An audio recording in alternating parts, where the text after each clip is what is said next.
먼 걸음 하셔서 감사합니다. 광명이 제일 빨리 오신 것 같은데. 여튼 먼 걸음 하셨습니다. 감사를 드립니다.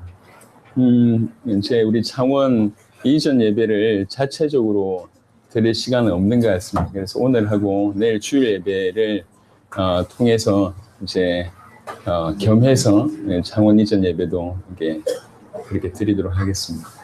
네, 멀리 와주셔서 감사합니다. 동에 오셨나요? 네. 어디? 네, 맨 앞에 계시고 제일 멀리 오셨네요. 자, 우리 요한복음 17장을 보겠습니다.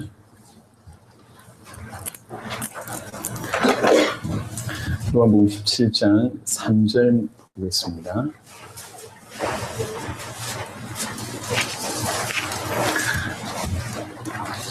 요한복음 17장 3절 영생은 곧 유일하신 참 하나님과 그가 보내신 자 예수 그리스도를 아는 것입니다. 아멘.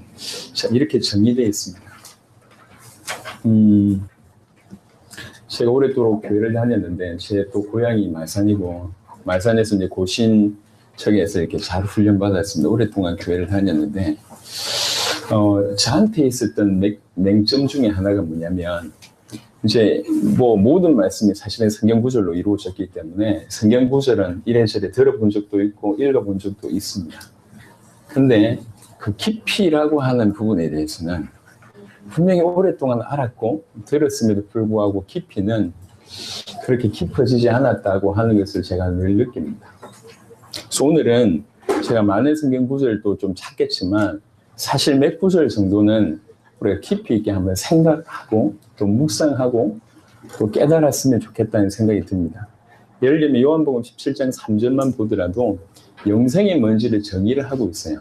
영생을 얘기하기를 영생은 유일하신 참 하나님과 그 다음에 그 보내신 자 예수 그리스도를 아는 것이다 이렇게 얘기했습니다. 그래서 여기서 일단 먼저 풀어내야 될 것이 영생이라는 것과 그 다음에 아는 것과 그 아는 것의 대상에 대해서 세 가지를 잠시 설명을 해보겠습니다. 영생은 영혼이 사는 데 초점 맞춰져 있지 않습니다. 물론 영혼이 사는 것입니다. 영혼이 사는 것이지만 중요한 것은 어떤 상태로 영혼이 사느냐 이게 좀 중요하다는 거죠. 왜 그러냐면 우리 인간은 영혼이 살아요. 영원한 천국에 있든지 영원한 지옥에 있든지 우리 영혼 자체가 영원한 존재입니다. 영원히 산다는 거죠. 영원히 사는데 어떤 상태로 사느냐 그 얘기예요. 그래서 성경에서 말하는 영생은 영원히 살되 유일하신 참 하나님과 그리스도 예수를 아는 상태로 산다 이 얘기예요. 이 얘기. 그래서 길게 오래 간다가 중요한 게 아니라 영원히 산다가 중요한 것이 아니라 영원히 살되 그 상태가 유일하신 참 하나님과 그리스도 예수를 아는 것이다 라고 정의하고 있습니다. 이 정의를 하나 내리고 두 번째 아는 것에 대한 얘기를 좀 해보겠습니다. 알다라고 하는 부분처럼 헷갈리는 단어가 없고요. 그 다음에 우리에게 왜곡되어 있는 단어가 없습니다. 왜 그러냐면 우리는 안다고 얘기할 때에 들었다 내지는 정리했다 내지는 지식으로 이렇게 생각하고 있습니다. 내가 뭐 이걸 안다 저걸 안다 내가 뭐 핸드폰 쓸 줄 안다 아니면 뭐 컴퓨터 할 줄 안다 뭐 이런 거 얘기할 때 거의 대부분 안다라고 하는 단어가 지식적인 부분 정보적인 부분으로 들어와 있습니다. 하지만 성경에서 안다는 그 정도의 수준이 아닙니다. 적어도 히브리 배경에는 이 안다고 하는 것이 굉장히 깊이 있는 단어입니다. 그래서 가장 이해하기 쉬운 것은 이제 부부가 서로 아는 그러니까 그 말은 무슨 말이냐면 인생을 살아가면서 같이 행동하고 같이 동행하고 같이 만나고 같이 나누면서 계속 알아가는 것을 안다고 얘기합니다. 그래서 다시 말하면 이 영생이라는 것은 그 우리의 삶의 대상이 되신 유일하신 참 하나님과 그리스도 예수를 계속 알아가고 온몸으로 머리와 마음과 온 영으로 그 부분을 발견해가고 깨달아가고 이런 거예요.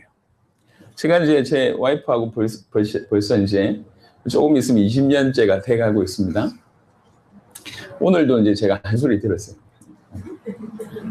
그런 말 하지 마. 이래가지고 요즘 우리 큰딸도 성장해가지고 같이 공격을 하더라고요.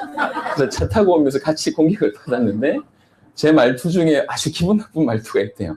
그거 하지 말라고 하더라고요. 그래서 제 마음에 깨달음이 왔지만 상처도 왔죠. 동시에 이것들이 이제 드디어 하지 말라는구나. 근데 이게 20년을 살아도 과연 아느냐 할 때 아는 부분보다 모르는 부분이 많잖아요. 그렇잖아요. 여러분 남편을 얼마나 알고 있습니까? 아니면 여러분의 아내를 얼마나 알고 있습니까?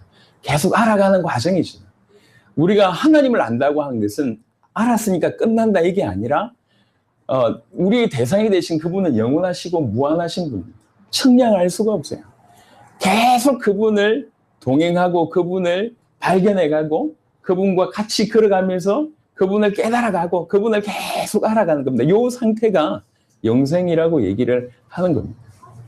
근데 오늘 뜬금없이 왜 이 얘기를 하냐면 죽은 이후에 이렇게 알아가는 것도 영생이지만 오늘 구원받은 여기에 있는 저와 여러분들에게도 이 영생은 현재 진행형이어야 된다는 얘기예요. 계속 유일하신 그 참 하나님과 그리스도 예수를 알아가는 것이 그것이 영생이고 진정한 삶입니다. 자, 뭐 때문에 얘기를 드리냐면 교회로 온 사람들이 많은 사람들은 말씀을 어떻게 이용하려고 하냐면 말씀의 본 뜻보다는 자기에게 적용 내지는 자기에게 어떤 이 맞는 부분들을 계속 찾습니다. 그래서 위로받으려고 오거나 아니면 힘을 얻으려고 오거나 아니면 답이 필요하기 때문에 답을 얻으려고 오거나 사실은 말씀의 진리는 이건데 이게 원래 말씀의 진정한 의미인데 그 진정한 의미에는 별로 관심이 없고 이 말씀을 통해서 내가 어떤 유익을 얻을 것인가 하는 데 초점이 많이 맞춰져 있습니다. 다른 말로 하나님의 말씀은 하나님을 계시하는 거예요. 하나님의 말씀은 당신이 보내신 자 그리스도 예수를 알리시는 거예요. 그게 주 목적입니다. 왜 그러냐? 그 안에 구원이 있고 그 안에 영생이 있고 그 안에 모든 것이 다 있어요. 그래서 이 성경을 통해서 하나님이 우리에게 정말로 원하시는 건 뭐냐면 하나님을 알기를 원한다는 거죠. 복음을 알기를 원한다는 그게 초점이에요. 그게 시종일관 성경이 쓰여졌을 때부터 사실은 그 이전부터의 시종일관 초점은 뭐냐면 하나님을 계시하시고 복음을 계시하는 겁니다. 그래서 신학이 성경을 정의할 때 뭐라고 얘기하냐면 계시의 책이라고 정의합니다. 전부 계시입니다. 계시인데 그것이 주 포인트인데 우리는 계시의 책을 받아들고 겨우 하는 게 뭐냐면 어떻게 하면 내가 힘을 얻을까? 아니면 위로를 얻을까? 아니면 치유를 받을까? 아니면 이 여러 가지 험난한 문제 가운데 내가 좀 답을 얻을 수 있을까? 아니면 내가 이 직장을 이리 가야 됩니까? 저리 가야 됩니까? 라고 하는 결정 가운데 어떻게 하면 인도받을까? 전부 그런 식이에요. 기독교 그 사이트 같은 데 들어가 보시면 그 여러 목사님들이 올려놓은 어떤 글이나 동영상이 있습니다. 제목을 한번 보세요. 제목이 참 좋은 제목, 은혜 받은 제목도 많은데 거의 대부분 어디에 초점이 있냐면 하나님에게 초점이 있지 않고 인간에게 초점이 있습니다. 왜 그러냐면 이 사람들을 잡아둬야 되잖아. 이 사람들 제대로 세워놔야 되잖아요. 그러니까 어떻게든지 성도들을 제대로 교육시켜야 된다고 하는 초점 가운데 계속 그 얘기를 하고 있습니다. 죄송하지만 거의 대부분 인간적인 얘기예요. 즉 하나님의 말씀을 받아들여서 엄청난 이 주류에는 별로 관심이 없고 그 안에서 나오는 여러 가지 마치 비유하자면 부스러기 같은 것들만 나눠주면서 그것을 통해서 힘 얻을 것에 대한 얘기만 계속합니다. 그래서 이 말씀을 받으면 힘을 얻고 위로를 받을 것이고 인도를 받을 것이고 부자 될 것이고 이런 얘기 쭉 합니다. 교회를 오래 다녔습니다. 제가 항상 뭐가 목말랐냐면 내가 섬긴 하나님이 누구지? 라고 하는 것이 늘 목마른 거예요. 내가 일평생 목숨을 걸겠다고 하는 나의 대상 그분에 대해서 더 알고 싶은데 최근에는 더 목마른데 왜 이런 것들이 보여지지 않고 이런 것에 집중하지 못하고 있을까라고 하는 생각들을 계속하게 됩니다. 이게 원래 우리의 본능인 것 같아요. 구원받지 못하게 만드는 사단의 괴계도 있고 하나님의 은혜로 겨우 구원받았지만 그 구원하고는 무관한 삶을 살도록 정말 똑같은 에너지 가운데 올바른 데 쏟으면 그 에너지로 엄청난 일을 할 수 있는데 그 에너지를 다른 데 쏟게 만드는 거예요. 이게 어떤 사단의 공격인 것 같습니다. 그래서 지금 적어도 교회 안에서 유일하신 참 하나님과 그가 보내신 자 예수 그리스도를 알매 있어서는 너무나 많이 실패했다는 거예요. 그래서 한번 우리가 오늘 이 시간에 좀 질문을 한번 해보죠. 여러분이 알고 있는 그 하나님, 여러분이 섬기고 있는 하나님, 심지어는 목숨까지 드리겠다고 하는 그 하나님을 얼마나 알고 있습니까? 자, 그럼 또 다르게 질문을 해보면 그 대상에 대해서 10년 전의 암과 지금의 암이 어느 정도 다릅니까? 어제와 오늘은 다 별 차이가 없고 한 해 전과 지금은 별 차이가 없다 하더라도 10년 전과 지금을 비교해보고 20년 전과 지금을 비교해보자고요. 삶이 나아졌다, 응답을 많이 받았다, 우리에게 역사가 많이 일어났다 중요하지 않습니다. 내가 섬기는 그 하나님에 대해서, 내가 섬기는 그 하나님을 아는 정도에 대해서 어느 정도 깊어졌는가? 그때와 지금은.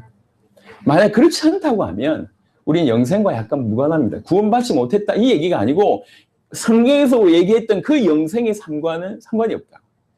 그 알매는 우리가 무관심하고 그 알아가기 위한 우리의 헌신과 하나님 앞에 엎드림은 거의 없었다는 얘기. 이건 사실은 치명적인 겁니다. 왜 그러냐? 사단이 이걸 원하거든요. 사단이 하나님을 알지 못하도록, 이 복음을 알지 못하도록 방해하는 겁니다. 여러분을 힘들게 하고, 여러분들 괴롭게 하고, 우리를 어렵게 하고 하는 것은 사단이 어떻게 펼치는 서론입니다. 그건 중요하지 않습니다. 왜 그런 것들을 일으키냐면 우리의 관심을 빼앗고, 우리의 중심을 빼앗고, 우리의 삶이 종교성으로 되게끔 많이 만든 것은 궁극적으로 성경에서 말하고 있는 복음, 성경에서 말하고 있는 그 하나님에게서의 관심을 빼앗는 겁니다. 그래서 이게 나름대로 응답받고 역사 일어나고 헌신을 한 것 같은데, 분명히 수많은 일들을 한 것 같은데, 정작 중요한 질문, 우리가 목숨 걸고 섬기는 그 하나님에 대해서는 우리는 얼마나 알고 있는가? 우리가 목숨 걸고 섬기고 있는 그 그리스도 예수, 그 복음이라고 하는, 실체라고 하는 그 그리스도 예수에 대해서는 우리가 어느 만큼 알고 있고 알려고 했는가? 머리로, 마음으로, 생각으로, 온몸과 마음으로 그 하나님을 알아가려고 했던가? 이 질문해봐야 돼요. 이것이 우리 가운데 회복되어야 될 요소라는 거죠. 기도 응답 100가지 받는 것보다 중요합니다. 그리고 지금 여러분의 삶의 문제가 해결되는 것보다 훨씬 중요합니다. 여러분의 가족 중에 아픈 사람이 있고, 그분이 여러분의 기도로 낫는 것보다 더 중요한 게 있습니다. 영생이 달려있는 문제예요. 영원이라고 하는 것이 달려있는 문제입니다. 그래서 참 하나님과 그리스도 예수를 알아가는 것은, 이거는 우리와 우리 주의 영생이 달려있는 너무나 소중한 문제. 그래서 이번 수련회를 계기로 해서 우리는 또 올바른 다름박질을 새로 해야 돼요. 어떤 의미에서? 그렇지. 유일하신 참 하나님과 그 그리스도 예수를 아는 것. 성경 보시면 알겠지만 이것은 예수님의 정의입니다. 다른 신학자의 정의가 아니에요. 하나님 당신 자신이 내린 정의입니다.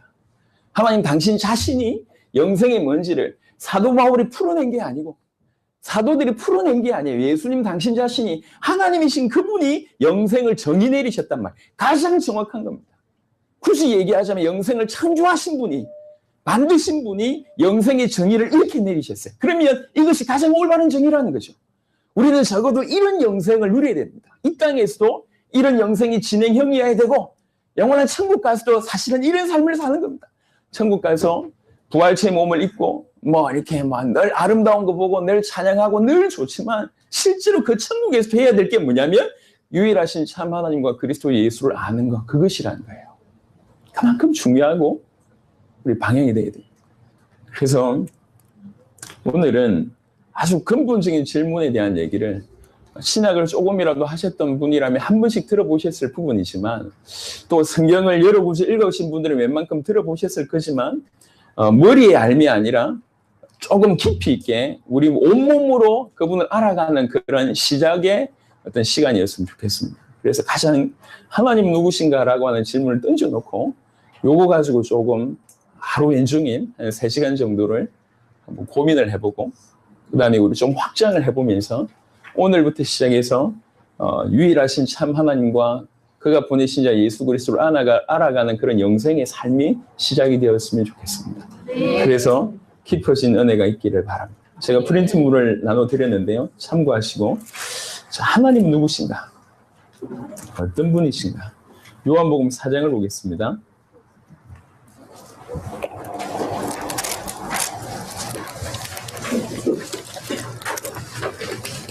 프린트물 없는 분들 참고하시고요.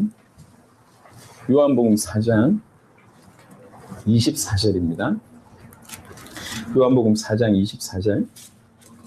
하나님이 어떤 분인가라고 얘기할 때 정말 결정적인 구절들이 몇 군데 있습니다. 그 중에 가장 대표적인 구절이 이 부분입니다. 요한복음 4장 24절. 하나님은 영이시니 예배하는 자가 영과 진리로 예배할지니라. 아멘. 우리가 이렇게 예배해야 된다라고 하는 부분의 포커스는 일단 제쳐두고 정의가 뭐냐면 하나님은 영이시다라고 하는 정의를 내렸습니다. 자, 요거 가지고 고민을 해보세요. 제가 가정 예배를 그동안 거의 안 드렸습니다. 여러 가지 이유로. 이제 어떤 종교보다는 올바로 복음이 되게 하기 위해서. 그래서 이제 조금 말을 알아듣겠다 싶어서 이제 첫째와 둘째만 불러서 이제 예배를 드리기 시작했습니다. 정확하게는 이들에게 좀 알려줘야 되겠다. 이래놓고 이제 첫째와 둘째가 고민을 할 수 있는 나이이기 때문에 이제 툭 던져놓고 이렇게 어떻게 생각하느냐 툭 던져놓고 막 이렇게 서로 얘기를 하는 겁니다. 그러면서 성경에서 답을 주면서 이렇게 끌고 가는데 그 중에 하나의 질문이 이거였습니다. 하나님이라고 이 친구들이, 이 아이들이 이제 믿고 이제 세계복음만 해야 된다고 얘기하는데 하나님 누구냐 이렇게 질문을 던지니까 이게 갑자기 어떤 기습 공격을 당한 듯한 하나님 누구냐라고 얘기하니까 뭐 그런 거예요. 우리 넷째도 하나님이 십자가에 달려 돌아가셨어 이러면서 넷째도 얘기하는데 하나님 누구냐라고 하는 질문에 알겠는데 모르겠는 거예요. 그렇잖아요. 근데 우리 아이들만 그런 게 아니라 우리도 마찬가지입니다. 이 부분에 대해서 생각을 해보자. 자, 일단 하나님은 영이시다라고 하는 부분입니다. 신학은 뭐냐면 이런 거죠. 신학은 그 본질을 우리가 정확하게 꿰뚫을 수 없기 때문에 이건 아니고 하면서 그 본질을 얘기하기보다 아닌 것들을 정리하는 쪽으로 주로 많이 돼 있고, 그 다음에 하나님께서 정의하신 것들을 더 깊이 우리가 이해할 수 있도록 풀어내는데 신학이 많이 도구가 됐어요. 자, 하나님은 영이시다라고 하는 질문을 가지고도 신학적인 도구 가지고 한번 생각을 해보죠. 이게 무슨 뜻일까요? 자, 하나님은 영이시다라고 얘기할 때 우리가 느낄 수 있는 것이 하나님 영이시다라고 하는 부분들은 일단 육신이 없다는 얘기잖아요. 그럼 육신이 없다고 얘기할 때에 공간적인 부분에 있어서는 이 공간을 초월할 수 있겠다. 그래서 이제 편재라고 표현합니다. 초월할 수 있겠다. 그리고 하나님은 영이시라고 하는 부분들은 이 출애굽기 3장하고 동일한 어떤 개념인데 없던 데에서 스스로 존재하시는 분이잖아요. 스스로 존재하신다고 우리가 좀 생각할 수 있겠고 스스로 존재한다고 하는 방식 자체도 많은 것을 생각할 수 있습니다. 그는 독립적이시다. 아니면 한계가 없는 분이시다. 아니면 불변하신 분이시다. 아니면 무한하신 분이시다. 아니면 시간을 초월하신 분이시다. 누구에게도 의존하지 않은 분이시다. 자기 스스로 모든 것을 결정하실 수 있는 분이시다. 의식을 가지고 계신 분이시다. 능력 계신 분이시지만 인간과 충분히 소통할 수 있는 관계를 가지고 계신 분이시다. 인간에게 당신의 형성을 보여주셨을 때 인간이 가지고 있는 여러 것들을 볼 때에 의식을 가지고 계시면서 소통할 수 있는 도덕적인 분이시다 라고 하는 것들을 계속 확장을 시킬 수가 있을 겁니다. 이런 과정이 우리한테 필요하다는 거예요. 그냥 암기하는 게 아니고 하나님은 이런 분이라고 했다라고 여러 성경 구절을 적당하게 정리하는 것이 아니라 깊이 보자는 거예요. 우리의 목숨, 우리 인생 전체를 사실은 영원히 드려야 될 그분. 다른 말로 얘기하면 우리는 일평생 그분이 종이고 우리가 섬기는 주인이라고 하는 부분. 우리 인생 전체의 주인 되신 그분이 도대체 누구냔 말이에요. 누구냐라고 하는 질문을 피동적으로 목사님이 얘기하니까 신학교에서 가르치니까 책이 얘기하니까 이 얘기가 아니고 우리에게서 소화되는 과정이 지금 필요하다. 하나님이 영이십니다. 이게 성경의 하나님의 가장 최고의 정의입니다. 그 영이신 하나님은 어떤 분이냔 말이에요. 하나님이 영이시라고 할 때 그 정의는 뭐냔 말이에요. 그것을 질문해보고 우리 것으로 만들어야 돼. 그렇지 않으면 항상 하나님은 우리와 상관없는 먼데 계신 하나님이십니다. 내 가까이 내 속에 계신 하나님이 아니에요. 가끔씩은 이런 생각을 하고 있습니다. 이렇게 하나님을 오랫동안 섬겨왔는데 어떻게 이렇게 하나님을 모를 수가 있는가? 제가 느낄 때 제가 계속 목이 마르거든요. 하나님 누구시지라고 하는 질문이 몰라서 모르는 게 아니라 더 알고 싶으니까 궁금한 거예요. 오랫동안 축구를 하고 축구 국가대표 대표가 되고 축구 국가대표 감독이 되고 엄청난 축구에서 최고에 있던 분이 어느 날 축구를 모르겠는 거예요. 왜 그러냐면 이건 너무 변화무쌍하니까. 축구 하나만 보더라도. 그래서 내 축구를 모르겠다라고 얘기할 때 그 양반이 축구를 모르는 거예요? 아니잖아요. 더 깊이 들어가려고 하니까 이 세계가 얼마나 큰지 안다는 거지. 다시 비유를 해보겠습니다. 저도 그림을 그립니다. 예, 물론 거의 똑같지 않습니다. 제가 그림을 모르겠다라고 하는 거하고 우리나라 대표적인 화가가 피카소라고 하는 이 작품이 얼마나 비쌉니까? 피카소가 그림을 다 아냔 말이야. 그 피카소가 그림 어렵다면서. 내가 그림을 모르겠다라고 얘기할 때 그와 나와의 차이는 하늘과 땅 차이예요. 근데 더 중요한 것은 그는 뭘 봤냐면 미술이 얼마나 큰 세계인지 그는 봤어요. 예술이라고 하는 것이 얼마나 큰 세계인지 그는 봤기 때문에 그 앞에 이게 크다라는 걸 감지했기 때문에 나는 모르겠다고 그는 얘기한 겁니다. 하지만 나는 원래 모르고. 이 둘 차이잖아요. 이런 목마름이에요. 일평생 주를 위해서 섬겨왔고 주를 위해서 살기를 원하고 목숨 드리기를 원하는데 정작 던진 질문에 대해서 내가 시원스럽게 대답 못하겠는 더 목마른 거지. 내가 섬기는 하나님은 누군가? 그 하나님은 어떤 분인가? 그래서 안타까운 거예요. 내가 그동안 무슨 생각을 해왔냐?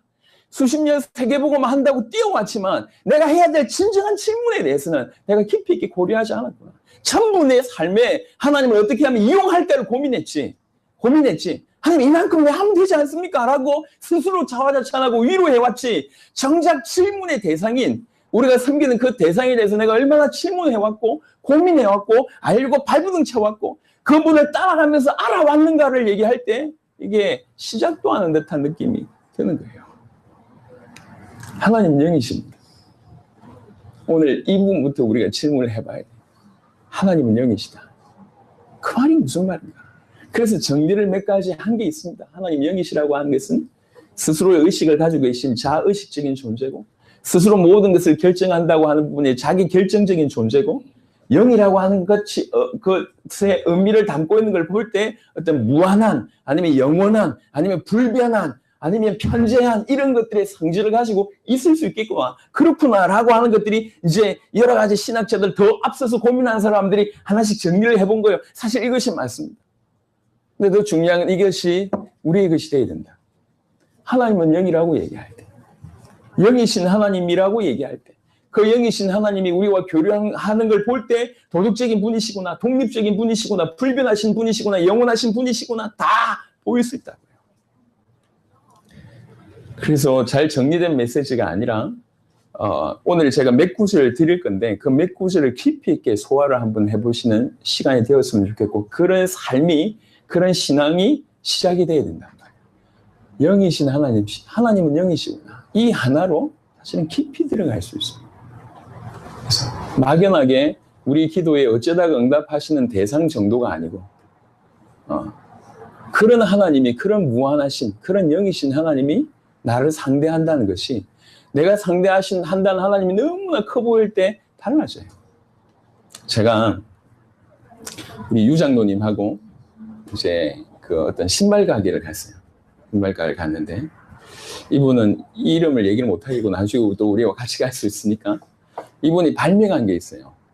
이게 아주 깔창을 연구해가지고 그 깔창에 뭐 광물 30가지를 이어가지고 이렇게 만드는 거예요. 법대 출신인데 워낙 허리가 아파가지고 서 있을 수 없는 그런 분이었는데 몇십 년 전에 독일에서 그때 당시 70만 원짜리 구두를 샀던 거예요. 사보니까 허리가 하나도 안 아프고 너무 편하더래. 그때부터 이 법대 다니는 분이 꽂혀가지고 신발이 중요하구나 이래가지고 연구를 한 거예요. 그래가지고 이제 신발 깔창 안에 지압도 되고 광물도 은도 금도 넣어가지고 만들었어요. 그래가지고 이제 저를 유장로님하고는 오래 지인이라 저를 데려갔어요. 딱 신어보니까 좋더라고. 근데 제가 갈 때 슬리퍼 끌고 갔거든. 그리고 이제 뭐 이렇게 추리한 잠바 이렇게 끌고 이렇게 가가지고 근데 뭐 오셨어요 이런 반응이었어요. 그래서 깔창 신어보니까 너무 좋은 거야. 너무 좋으니까 생각이 누가 나냐면 야 우리 당세복의 목사님들 생각이 나는 거예요. 그래서 꿈부레 때 모자도 좋은데 요거 깔창 하나 이렇게 신분 하나 해주면 참 좋겠다는 생각이 들어가지고 그 얘기를 편안하게 했어요. 예, 꿈부레 때 뭐 200명 올 거고 뭐 목사님들이 올 거고 또 그분들 통해서 그분의 나라의 어떤 수입을 할 수 있을 거고 얘기를 그냥 하니까 이분이 자세가 분명히 오셨어요 하다가 얘기를 가만히 듣더니 갑자기 자세가 점점 바뀌기 시작하고 다리를 오므리고 그러면서 막 들어요. 그러더니 제가 나올 때는 밖에까지 나와가지고 악수를 하면서 90도로 목사님 잘 가십시오라고 얘기를 하더라고요. 저는 똑같은 옷을 입고 갔습니다. 슬리퍼 신고 갔어요. 나올 때도 슬리퍼 신고 나왔는데 처음에 그냥 뭐 섬긴다고 하는 목사님인데 제가 이제 추리한 잠바 입고 갔으니까 별반 대수롭지 않게 여기다가 뭐 80개 나라의 문이 열리고 뭐 100개국에서 몰려올 거고 그중에 멕시코 레온 제가 자랑했거든요. 가죽이 대단하다면서 자랑하고 그다음에 얼마 전에 우리하고 연결돼 있던 세계적인 신발 브랜드 가지고 있는 우리 김광 그분 소개하고 하니까 이분이 보니까 대단할 것 같거든 제가. 그러니까 자세가 바뀌고 목사님 뭐 언제라도 오시면 제가 주물러 드리고 뭐 지압해 드리고 앞에 있는 사람이 앞에 있는 대상이 아니면 자기와 관계하는 대상이 어떤 분인지를 깨닫게 됐을 때는 사람들은 자동적으로 다른 반응을 보이게 됐습니다. 하물며 그게 인생의 살이에도 마찬가지잖아요. 그럼 생각해 보세요.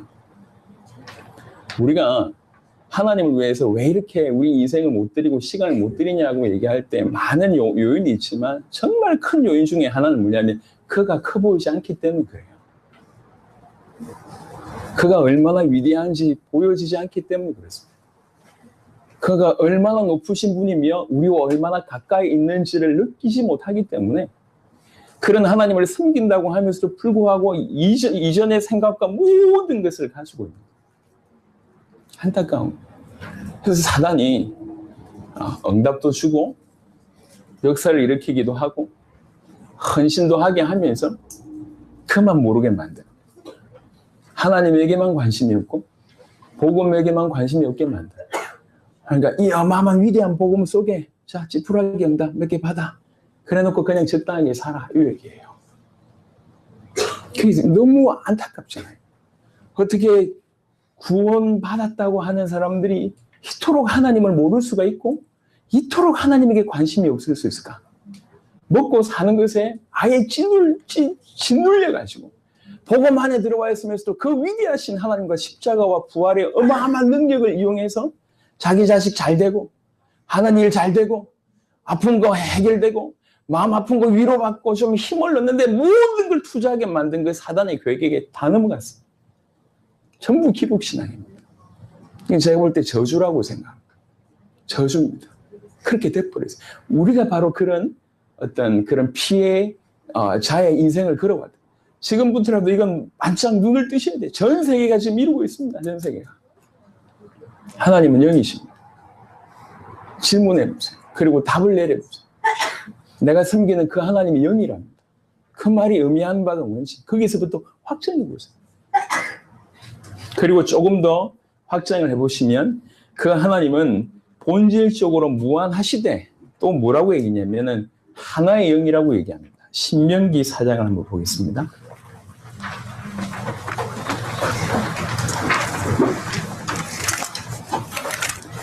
신명기 4장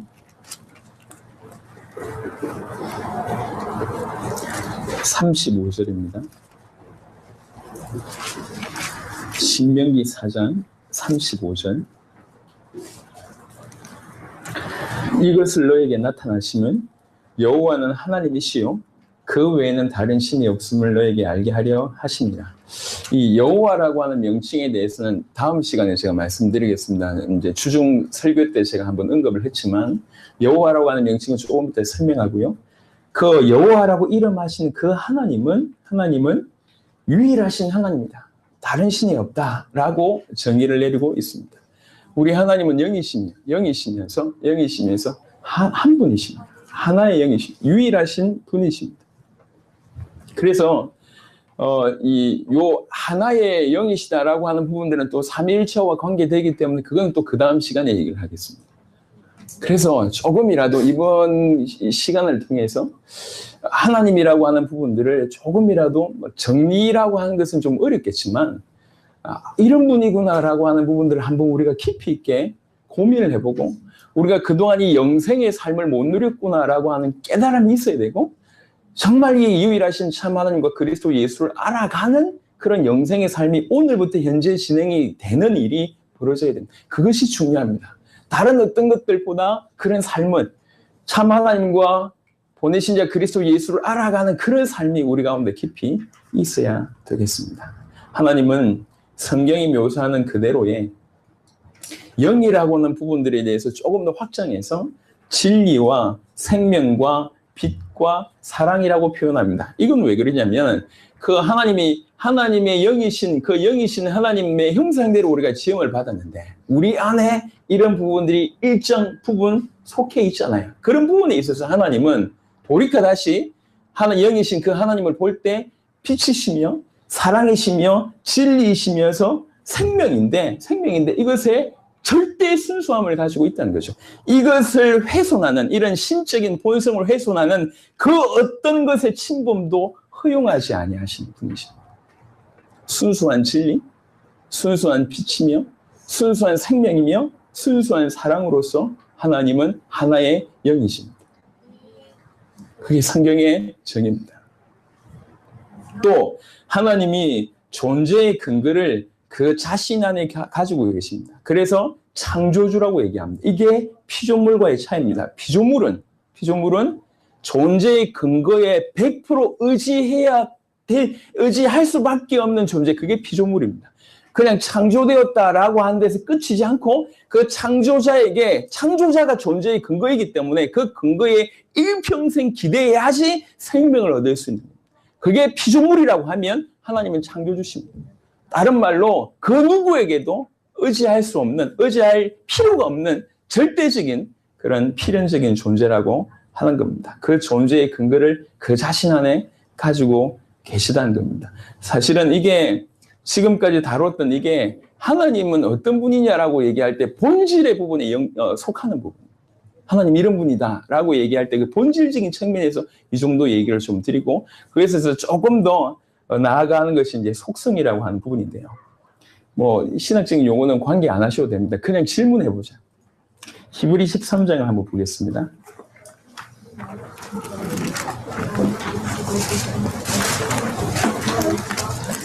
히브리 13장.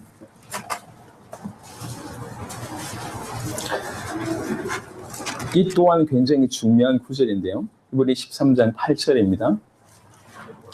예수 그리스도는 어제나 오늘이나 영원토록 동일하시니라 라고 얘기합니다. 예수 그리스도는 어제나 오늘이나 영원토록 동일하시니라. 왜 그랬습니까? 그가 하나님이시기 때문에 그랬습니다. 즉 하나님은 어제나 오늘이나 영원토록 동일하신 분입니다. 자, 이게 두 번째 명제입니다. 첫 번째는 요한복음 4장 24절의 명제였다고 하면 하나님 영이시다라고 하는 것이 명제였다고 하면 두 번째 명제는 이 얘기입니다. 어제나 오늘이나 영원토록 동일하다라고 하는 부분입니다. 요거 가지고 한 번 더 생각을 해보자. 동일하다. 그 존재 자체가 또 다른 생성이나 아니면 소멸이나 아니면 그의 속성이 증가되거나 감소하거나 퇴보하지 않는다는 얘기. 그 존재 자체가 변함이 없어요. 예. 또 하나 하나님은 절대적인 완전자이심으로 그 존재가 불변하신 것과 마찬가지로 존재가 불변하는 것과 마찬가지로 그의 계획, 그가 우리에게 허락하시던 언약, 처음부터 가지고 있던 목적 이것조차도 변하지 않는다는 얘기예요. 그래서 이걸 조금 우리에게 적용시켜 보면 그래서 그 불변하신 하나님이 허락하신 약속은 그 언약은 절대로 변하지 않습니다. 반드시 이루어집니다. 반드시 이루어졌다고 하는 것이 성경에 나와 있고 반드시 이루어질 것을 믿는 것이 믿음입니다. 그게 그의 신실함입니다. 그의 신실함. 왜 그러냐? 그는 존재 자체가 변함이 없고 존재 자체가 변함이 없다는 건 말 안에는 그의 계획이나 목적이나 그가 우리에게 허락하신 약속, 그 언약 전체가 변하지 않는다는 거죠. 그래서 그 약속대로 독생자 그리스도 예수를 보내셨고 그리고 그 약속대로 우리 주님은 다시 오실 겁니다. 이게 깊이 있는 얘기예요. 변함이 없다. 동일하다. 우리는 과거나 현재나 미래나 변함없는 이 하나님을 섬기고 있고 과거나 현재나 미래나 변함없는 그 하나님께서 주신 말씀을 우리는 믿고 있고 그 말씀에 의지해서 살고 있습니다. 무디라고 하는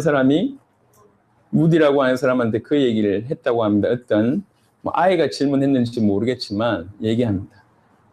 목사님은 항상 늘 믿어주십니까? 이렇게 얘기를 했다고 합니다. 그래서 이제 무디가 얘기를 했다고 합니다. 나도 인간이다. 감정을 가지고 있다. 감정은 기본적으로 요동을 한다. 믿어지고 안 믿어지고가 감정에 의존한다고 하면 나는 하루에 10,000번도 흔들릴 수밖에 없다.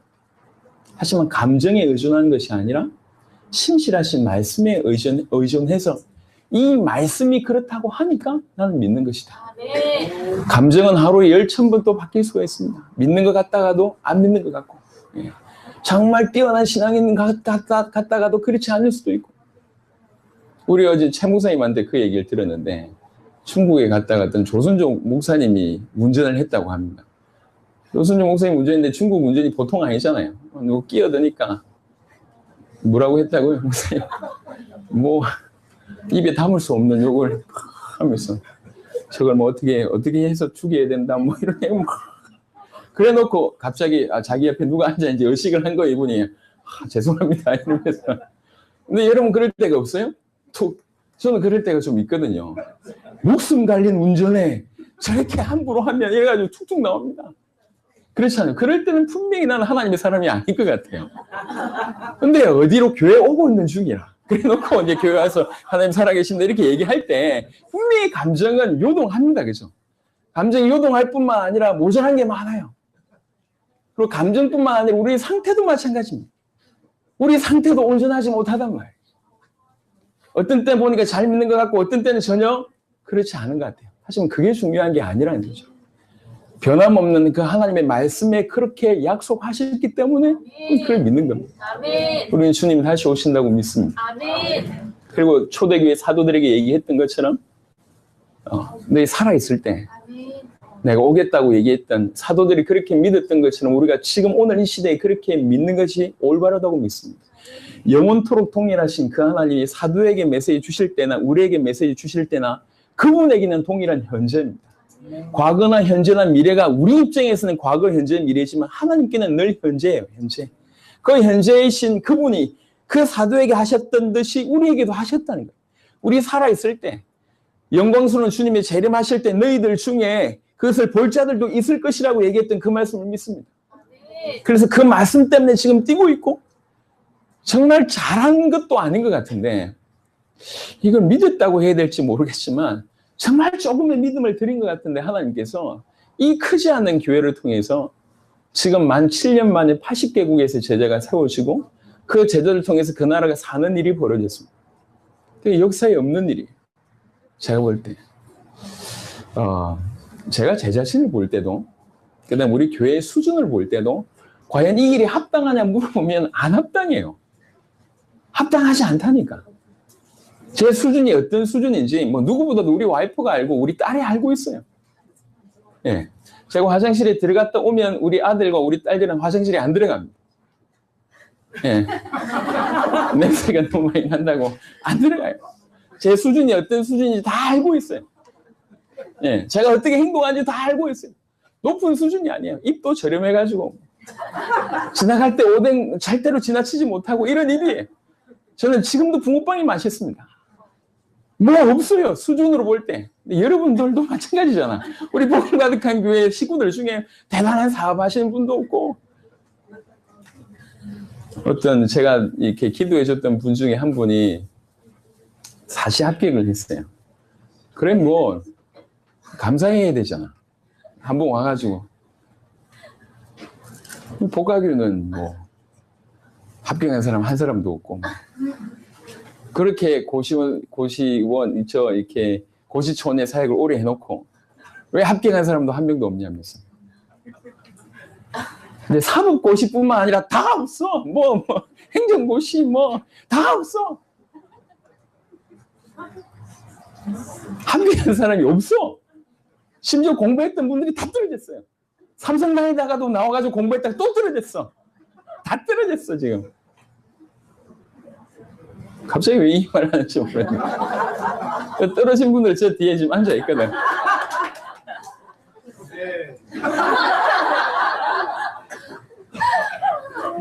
근데 너무 놀라운 게, 아니, 어떻게 우리가 이런 일을 하게 됐을까? 어떻게, 잠시 정신 차려보니까, 페이스북에 전부 해외 제자들의 글로 도배돼 있어요. 아프리카에서 일어나고, 중남미에서 일어나고, 필리핀에서 일어나고, 스리랑카 일어나고, 말도 안 되는 일이 모든 대륙에서 일어나고 있습니다. 그리고 자기 나라를 살리고 있는 다양한 형태의 어떤 집회, 전도, 이런 모습들이 계속 떠오릅니다. 어떻게 이런 일이 벌어졌지? 불과 2, 3년 후에는 200개국에서 제자들이 일어날 거라고 확신하고, 그 다음에 16,000의 모든 족속으로 들어갈 겁니다. 그냥 하나님의 은혜로 당신을 우리에게 보여주심으로 조금 믿어졌어요. 하나님 우리 주님 다시 오신다. 주님의 다시 오심을 위해서 정말로 준비하는 자가 되어야 되겠다. 어떻게 하면 우리 살아있을 때 세계복음을 완성할까? 그게 기도 제목이고, 그걸 위해서 뛰기 시작하고 지금까지 인도를 받아서. 그게 하나님께서 이렇게 문을 여신 대단하신 분. 우리 주님은 통일하십니다. 어제나 오늘이나 영원토록 통일하십니다. 그 한 구절 안에 너무나 많은 것들이 깃들여져 있다는 거예요. 깃들여져 있습니다. 그가 존재가 불변하신 것처럼 그의 계획과 그의 목적과 변함이 없습니다. 처음부터 끝까지.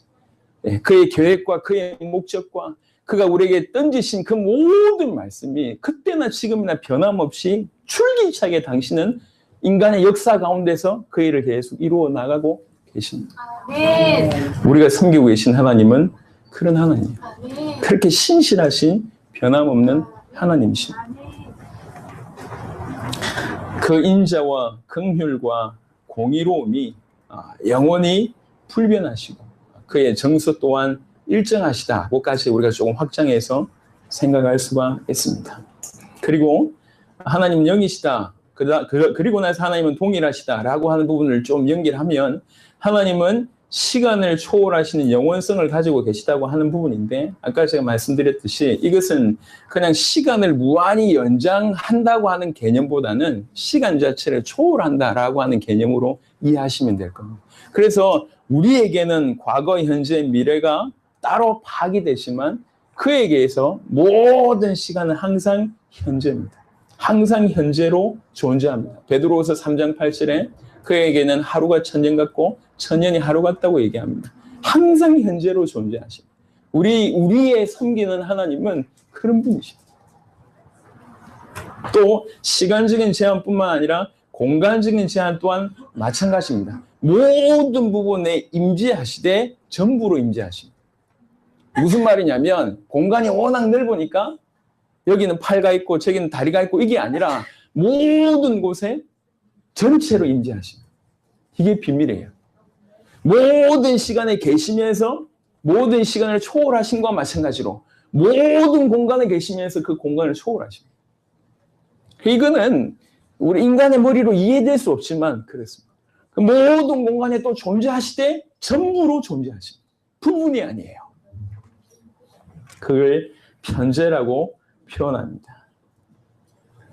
그리고 고린도전서 8장을 한번 보시도록 하겠습니다.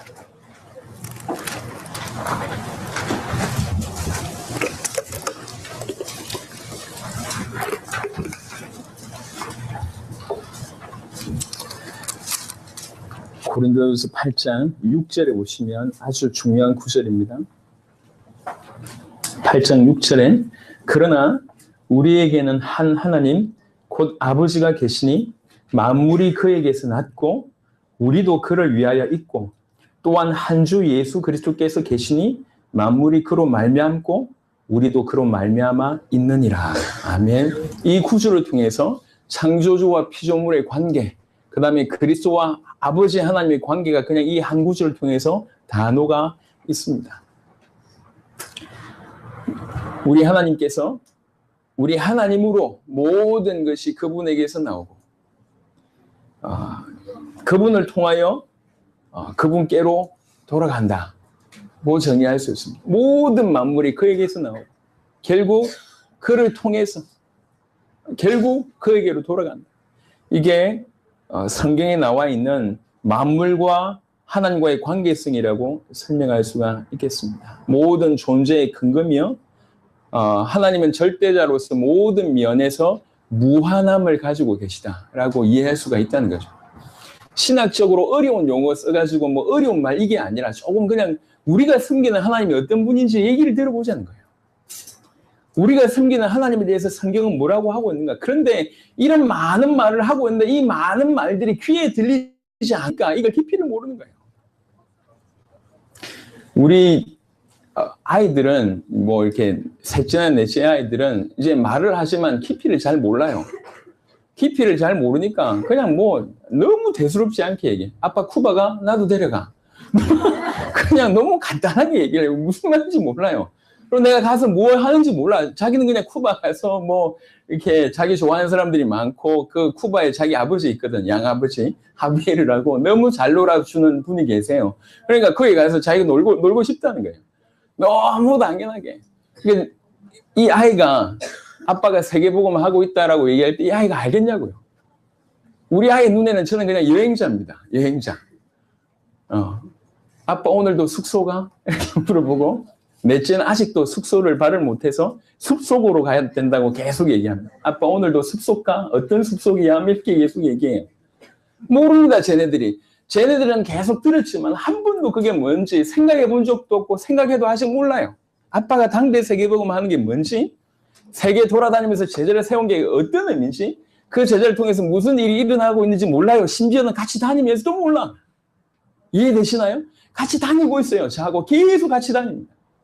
이달구 목사님을 처음 발견했을 때 저는 메시지를 하지 않았습니다. 항상 뒤에 우리 셋째를 안고 있었어요. 그래서 제가 처음에 마지막에 이렇게 만났을 때 이달구가 깜짝 놀란 거, 항상 아이 안고 있던 남자가 자기를 불러가지고 베네수엘라 살리고 싶냐 이렇게 물어보니까 이게 뭐 갑자기 아이 안고 있다가 나타나가지고 메시지도 한 번도 하지 않았는데 제가 나타나가지고 베네수엘라 한번 살려볼래 이렇게 얘기하니까 이분이 처음에 놀랬다고 하더라고요. 왜 그런지 제 기억, 그분이 저에 대해서 기억하는 건 뭐냐면 셋째 안고 있는 요거밖에 안고 있다가 힘들면 어제 내려놓고 또 안고 요것만 봐왔으니까. 모릅니다. 심지어는 같이 다니면서도 몰라요. 우리가 이런 경우를 범할 수 있다. 교회 안에 있으면서 하나님을 섬긴다고 하지만 뭘 의미하는지 몰라요. 여러분 깊이 한번 생각해 보세요. 만물이 그에게서 나오고 그를 통하여 또 결국 그에게로 돌아가요. 모든 만물의 절대적인 주권을 가지고 계신 그 하나님, 우리가 섬기는 하나님이 그 하나님, 모든 만물, 모든 것이 그에게서 나오고 결국 그를 통해서 결국 그에게로 돌아가는 이 모든 만물이 그래요. 그래서 심지어 이 모든 만물도 의인화로 표현해서 모든 만물도 회복되기를 바란다고 얘기하고 있습니다. 지금 저주 가운데 있으니까요. 우리가 섬기는 하나님은 절대자로서 모든 면에 무한성을 가지고 계시면서 이 만물을 주관하고 계시는 분이십니다. 그리고 이 하나님은 요한복음 5장 26절을 보겠습니다. 지금은 제가 요한복음 4장 24절, 히브리 13장 8절이라고 하는 두 명제를 가지고 그냥 쭉 풀어내는 겁니다.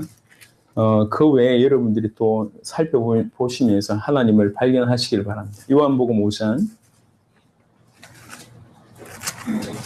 26절입니다. 요한복음 5장 26절, 아버지께서 자기 속에 생명이 있음같이 아들에게도 생명을 주어 그 속에 있게 하셨고 라고 하는 구절이 있습니다. 하나님은 자기 속에 생명을 가지신 분이십니다. 아들에게도 생명을 주셨다고 얘기했는데 자기 속에 생명을 가지신 뿐만 아니라 예레미야 10장 10절 같은 경우에는 살아계신 하나님이시고 그 다음에 이걸 더 확장해서 디모데전서 6장 16절에는 죽지 아니한다고 얘기했습니다. 하나님은 생명을 가지고 있고 늘 살아계시며 결국 그 어떤 상황에서도 죽음이 없는 그런 분이십니다. 모든 생명체를 창조하신 근원자라고 하는 개념이면서 동시에 모든 피조물의 존재와 활동과 그 모든 것에 살아계셔서 끊임없는 원천이 되신다는 얘기예요. 그가 살아계시다라고 하는 것이 중요하지만 그가 살아계시다. 살아계신 상태로 동일하시다. 불변하시다라고 하는 것이 의미하는 바가 뭐냐면 그의 기대고 있는 모든 피조물.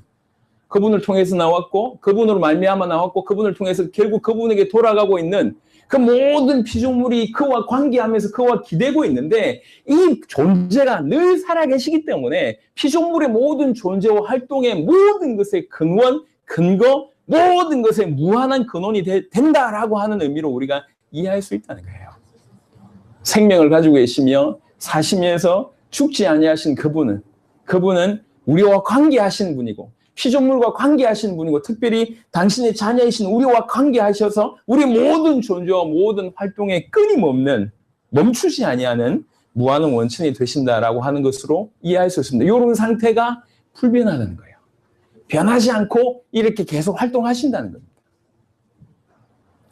또 하나님은 자신을 충분히 인식할 뿐 아니라 외부의 모든 존재에 대해서도 완전한 지식을 가지신다. 하나님은 실제적인 것이나 추상적인 것이나 과거나 현재나 혹은 미래의 것은 물론 모든 지식의 대상이 되는 것에 대하여 완전하고 영원한 지식을 가지십니다. 우리 히브리 4장을 보겠습니다.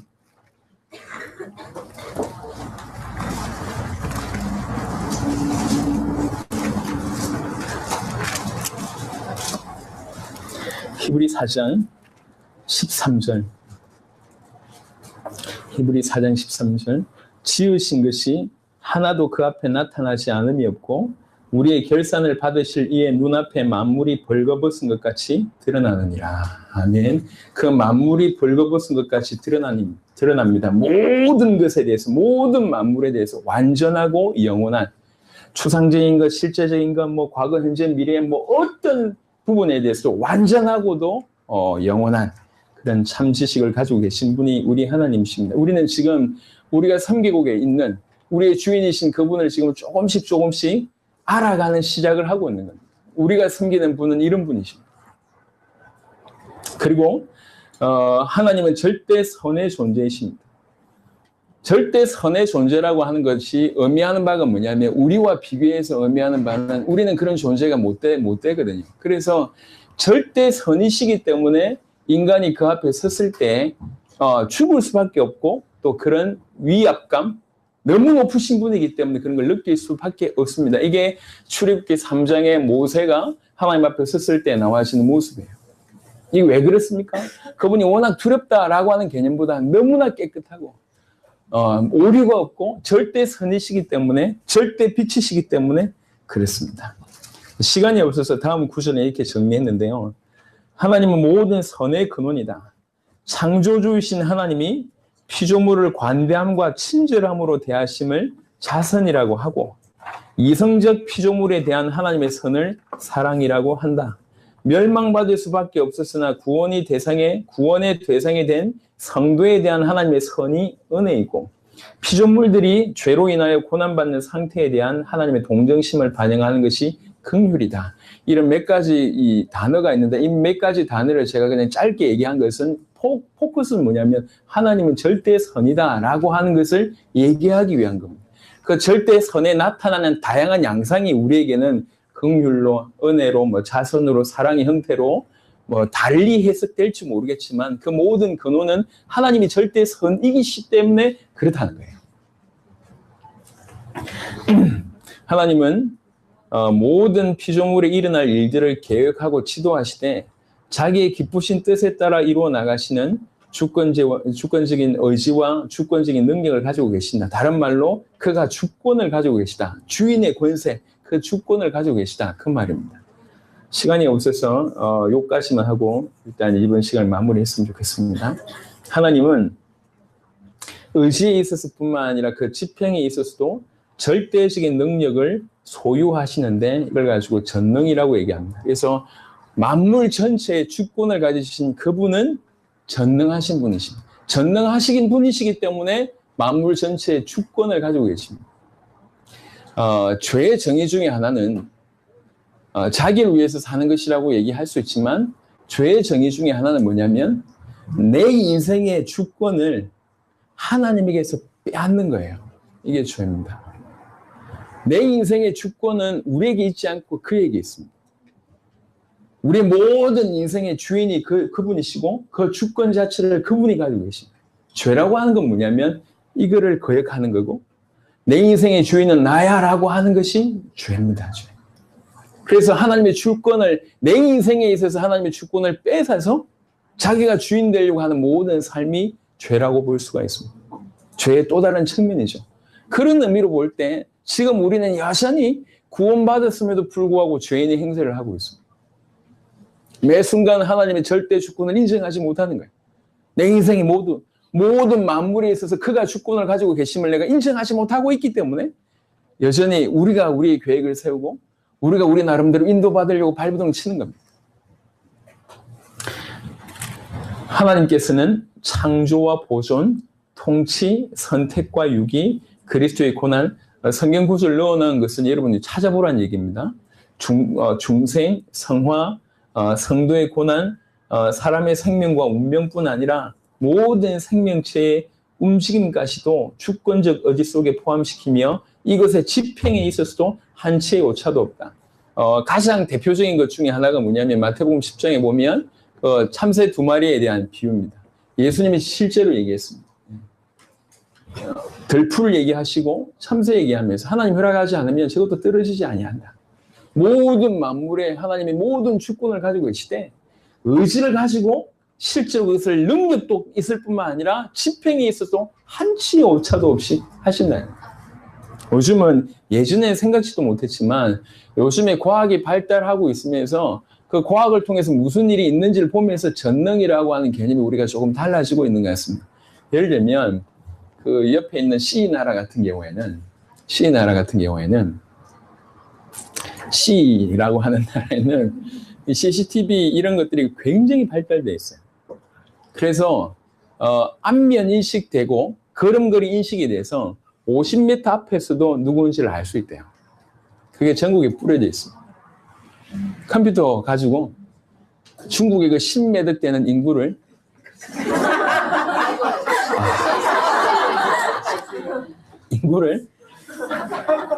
다 파악하고 있어요. 다.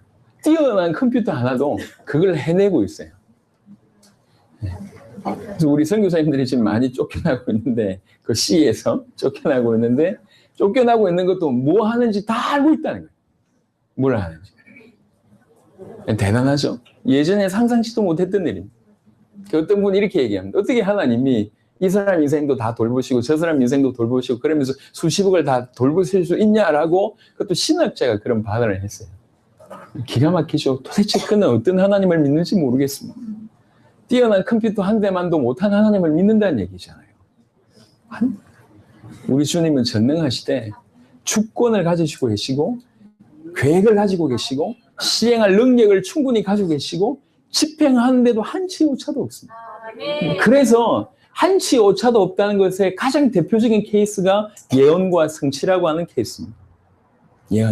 예언한 그대로가 그것도 몇 년 후에 몇백 년 후에 그것이 이루어질 것에 대해서 예언한 그대로가 이루어질 확률은 거의 없습니다. 예언한 것이 3개, 10개에 맞출 수 있는 확률이 거의 없습니다. 우리 주님에 대한 예언은 수백 가지의 예언이 수천 년 동안 예언되어져 있습니다. 가장 정확한 때, 장소 정확하게 이루어졌습니다. 실행에 있어서 그것이 실행되기까지는 온 민족과 온 열방을 다스리지 않으면 그것이 불가능합니다. 그 모든 것들까지 이루시면서 한치의 오차도 없이 이루셨습니다. 이것이 우리의 하나님이십니다. 우리는 그런 하나님을 지금 섬기고 있는 거예요. 내 기도를 과연 응답하실까의 수준의 하나님을 섬기는 것이 아니라 모든 만물이 그에게서 나오고 그를 통해서 결국 그에게로 가고 모든 만물이 그를 의지할 수밖에 없는 그런 하나님, 영이시면서 영원토록 동일하신 하나님. 존재도 동일할 뿐만 아니라 불변할 뿐만 아니라 계획과 그 목적과 그 주신 말씀 자체가 영원히 불변하신 그 하나님, 그 주신 말씀을 이루시되 철저하게 주권을 가지시고 한치의 오차도 없이 실행하시는 하나님, 모든 만물의 주권을 가지고 계신 그 하나님, 그 하나님을 우리는 알고 있고 섬기는 겁니다. 자, 이것에 대한 지식을 우리가 잠시 정리했을 뿐입니다. 자, 이것을 이제 우리 온 인생을 통해서 알아가야 된다. 온 인생을 통해서 알아가야 돼. 너무 간단한 말이지만 하나님이 절대 주권을 가지고 계시구나. 하나님의 주권대로 모든 것을 행하셨구나라고 아는 거하고 실제로 내 삶에서 그것이 탁 부딪힐 때하고는 완전히 다른 얘기예요. 과거에 이 어려움이 많았습니다. 그 어려움이 많았는데 제가 신실하신 하나님이 믿겨지지 않았을 때는 계속 원망만 했습니다. 하나님 믿으면 잘 돼야지 왜 이랬습니까? 지금도 그런 사람들이 많이 있을 거라고 생각하는데 하나님 믿는데 우린 왜 망합니까? 하나님 믿는데 왜 남들보다 더 재수 없이 그렇게 보입니까? 왜 그랬습니까? 왜 하필이면 꼭 그게 이제 이상하게 어두운 쪽에 있다 보니까 계속 어두운 일만 벌어져요. 이상하게 안 되는 것만 항상 불안하다 하면 꼭 나한테 일어나. 이게 한 번도 예외였던 적이 없었던 것 같아요. 계속 그래서 제가 그래도 조금 하나님 믿겨졌을 때 제가 확신했던 건 뭐냐면 내 과거의 삶이 이유가 있는 삶일 것이다. 틀림없이 이건 이유가 있다. 이건 우연이 아니다. 하나님이 직접 하신 것일 수도 있고 아니면 사단과 여러 가지 어떤 괴계를 허락하셨을 수도 있는데 전자인지 후자인지 모르겠으나 틀림없이 우연히 벌어진 건 아니다. 이유가 있다. 내 과거 이유가 있다. 쓰시려고 하는 이유가 있는 것이다. 이런 생각을 제가 했습니다. 그게 들어보니까 원망이라는 것이 사라지고 제 수준으로는 할 수 없는 용서라는 것이 되더라고요. 그러고 나서 시간이 지났습니다. 당세복의 삶의 현장에서 뛰고 있는데 저는 이게 너무 많이 도움이 됐어요. 없이 살았던 인생이 도움이 돼요. 왜 그러냐면 세계 현장 나가보니까 우리보다 없는 사람들이 너무 많아. 근데 거기에서 제가 고자세를 취하지 않고 그들과 같이 낮아지고 그들과 같이 삶을 뒹구니까 이것 자체가 굉장히 충격인가 봐요. 아프리카에 가서 그런 얘기를 했습니다. 어떤 목사님이. 여러 대륙을 하셨던 목사님이세요. 나는 이렇게 우리 아프리카 사람들을 인격적으로 대해주는 집회에 참여한 적이 없다. 이렇게 아프리카 사람들을 이렇게 진실하게 섬기는 그런 모습들을 보여주는 어떤 단체, 집회, 사람들 본 적이 없다.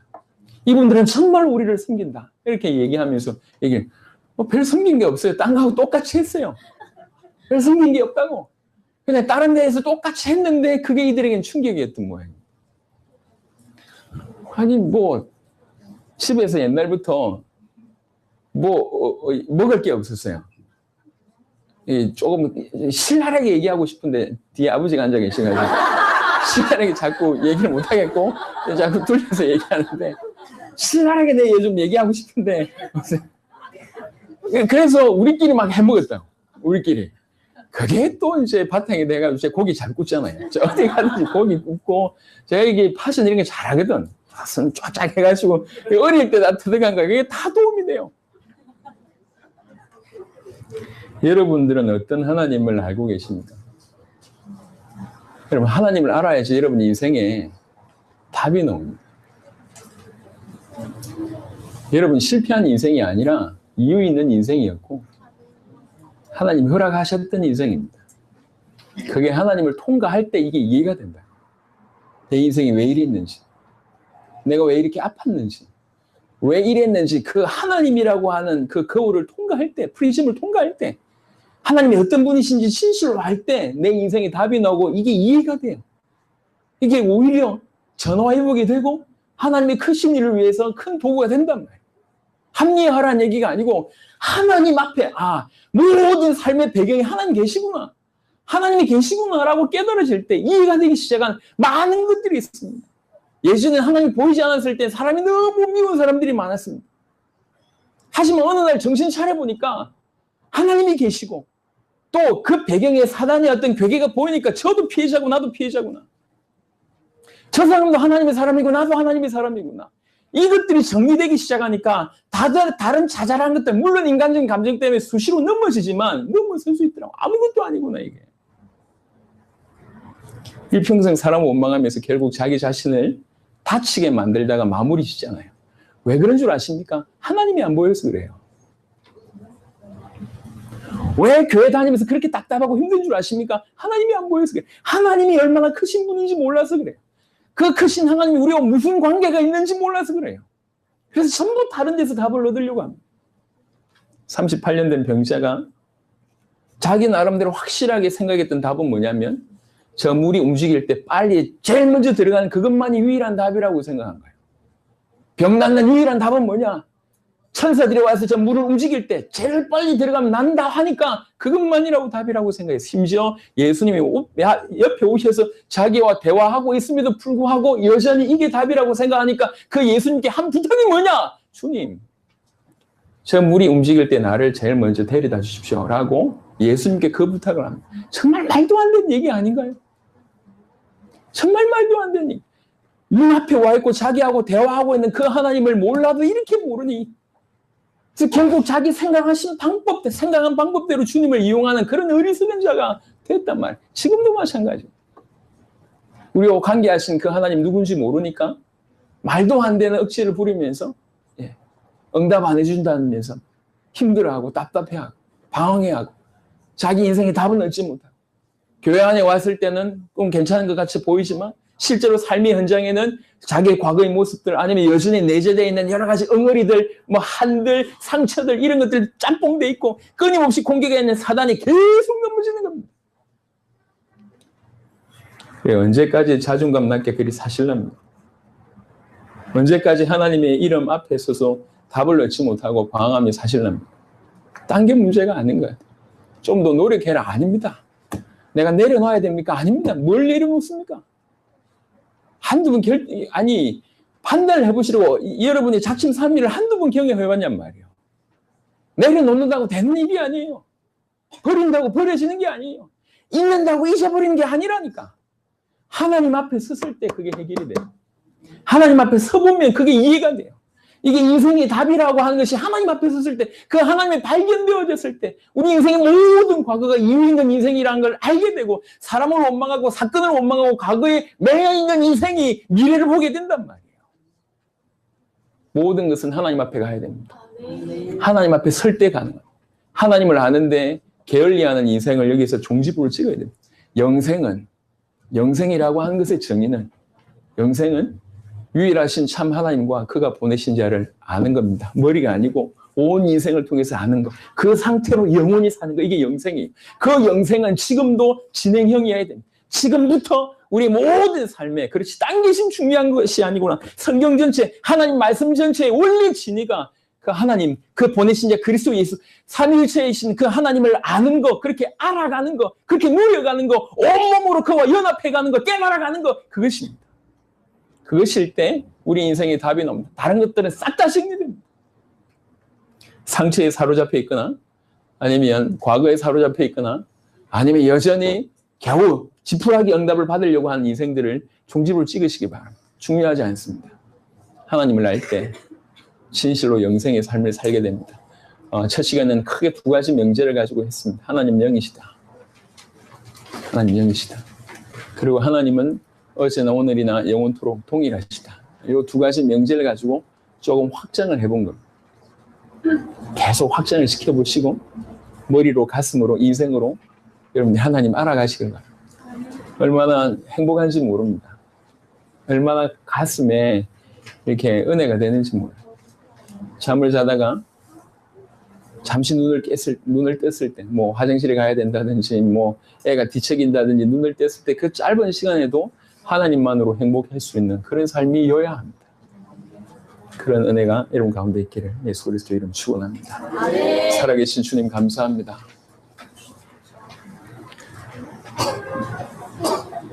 정말 우리 눈을 열어주시며 우리의 초점이 하나님께 있을 수 있도록 역사하여 주옵소서.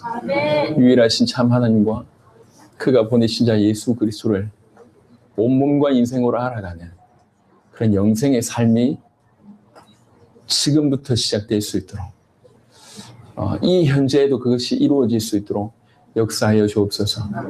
영이신 하나님, 어제나 오늘이나 영원토록 동일하신 하나님, 그 존재에 또 그의 목적, 그의 말씀, 그의 계획 모든 것에서 불변하신 그 하나님을 우리는 신뢰합니다. 모든 것의 창조주시며 모든 것의 근원이시며 우리와 관계하시는 그 하나님을 신뢰합니다. 주님 우리 눈을 계속 열어주시옵소서. 감사를 드리옵고 우리 주 예수 그리스도 이름으로 기도드렸습니다. 아멘.